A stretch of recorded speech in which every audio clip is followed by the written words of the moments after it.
Hi అండి, welcome back to crazy Munni వంటలు. అందరూ బాగున్నారండి? నేనైతే చాలా బాగున్నాను. మీలో మిల్క్ బీరకాయ కర్రీ ఎవరు చేశారో నాకైతే కామెంట్స్లో పెట్టండి. పాతకాలం పద్ధతిలో మనమైతే పాలు వేసి బీరకాయ కర్రీ చేస్తున్నామండి. లేట్ చేయకుండా అయితే వీడియోలోకి వెళ్ళిపోదాం. ముందుగా అయితే ఈ వీడియో నచ్చింది కనుక ఖచ్చితంగా అయితే సబ్స్క్రైబ్ చేసేసుకోండి, లైక్ చేయండి, షేర్ చేయండి. వీడియోలోకి వెళ్ళిపోదామండి.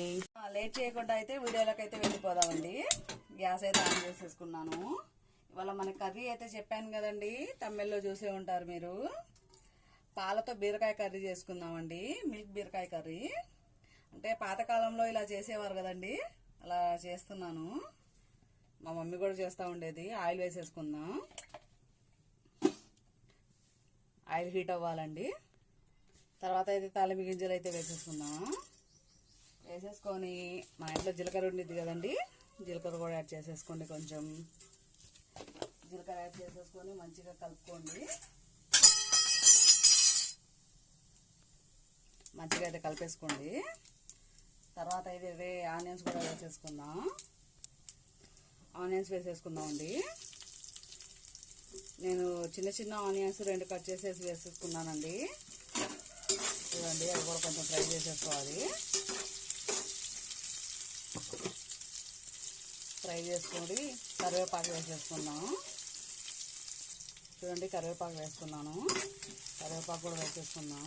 పాలలో అయితే చేసేవారండి. ఈ మధ్యలో బిజీ లైఫ్ స్టైల్లో అయితే ఎవరు చేయడం లేదు పాలు వేసి కర్రీ. మా మమ్మీ కూడా చేస్తూ ఉండేదండి. చూడండి, ఇప్పుడైతే మనం బీరకాయ వేసేసుకుందాం.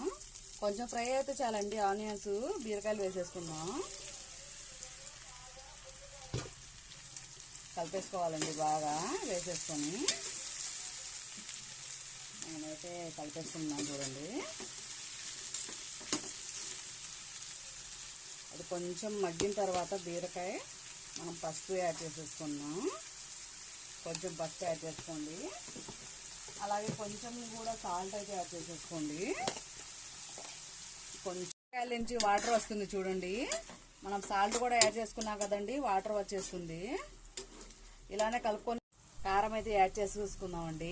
మీరు రుచికి తగినంత కారం అయితే యాడ్ చేసేసుకోండి. మీరు చూడండి,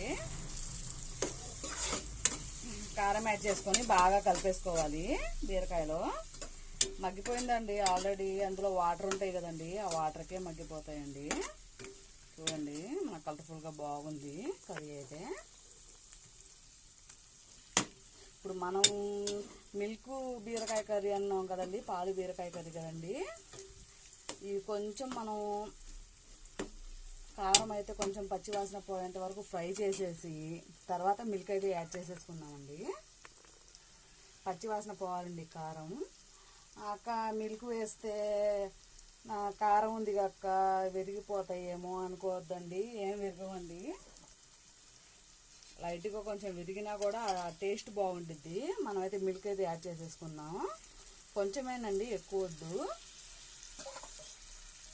చూడండి, నేను మిల్క్ కూడా యాడ్ చేశాను. చూడండి, మీ ముందే ఆ మిల్క్ యాడ్ చేసుకొని బాగా కలిపేసుకున్నాం. టేస్ట్ అయితే సూపర్గా ఎదిరిపోయిద్దండి. నేను ఎప్పుడు వండుతానే ఉంటాను మిల్క్ వేసి. ఇప్పుడు వీడియోస్ తీస్తున్నాను కాబట్టి వీడియోస్లో చూపిస్తున్నాను అంతే. చూడండి కర్రీ అయితే అయిపోయిందండి. Thanks for watching my videos అండి. సబ్స్క్రైబ్ చేసేసుకోండి. చూడండి, ఇంకా ఆపేసుకోవడమేండి.